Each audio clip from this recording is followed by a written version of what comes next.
इस कार्यक्रम के प्रायोजक है RPN रिजॉर्ट। बेरोजगारी भी एक बहुत बड़ी चुनौती। नैनीताल के DSA खेल के मैदान में उत्तराखंड राज्य स्थापना की 25वीं वर्षगांठ रजत जयंती के अवसर पर भव्य कार्यक्रम का आयोजन किया गया। इस मौके पर तमाम समूह द्वारा स्टॉल भी लगाए गए थे, जिसमें खाने से लेकर तमाम घरेलू वस्तुएं उपलब्ध थी। स्थानीय लोगों के अलावा पर्यटकों ने भी जमकर खरीदारी की। स्टॉलों का निरीक्षण कुमाऊं आयुक्त दीपक रावत, जिलाधिकारी ललित मोहन रयाल, नगर पालिका परिषद सरस्वती खेतवाल के साथ कई लोगों ने किया। इस अवसर पर उपस्थित जनसमूह को संबोधित करते हुए कुमाऊं आयुक्त दीपक रावत ने कहा कि यह हमारे लिए बड़े ही गर्व का अवसर है और कई चुनौतियों को हमने पूरा करना है।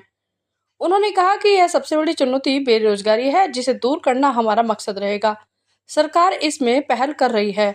उन्होंने कहा कि यह अवसर आत्ममंथन का भी है। हमें यह देखना होगा कि अब तक क्या उपलब्धियां मिली है और आगे किन क्षेत्रों में सुधार की आवश्यकता है। नैनीताल से ललित जोशी की रिपोर्ट।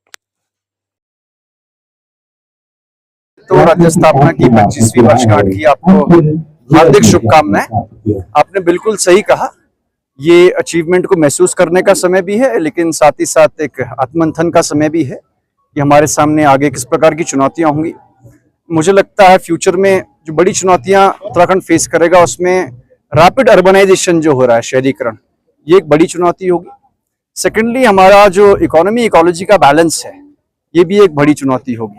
क्राउड कंट्रोल के आधुनिक मेजर्स, साथ ही साथ भविष्य में रोजगार के नए नए क्षेत्रों से युवाओं को जोड़ना एक बड़ा चैलेंज है, जिसकी ओर स्टेट आगे बढ़ रहा है, लेकिन आगे भी बहुत कुछ करने की आवश्यकता है और उम्मीद करते हैं हम सब मिलके इस चैलेंज को पार करेंगे।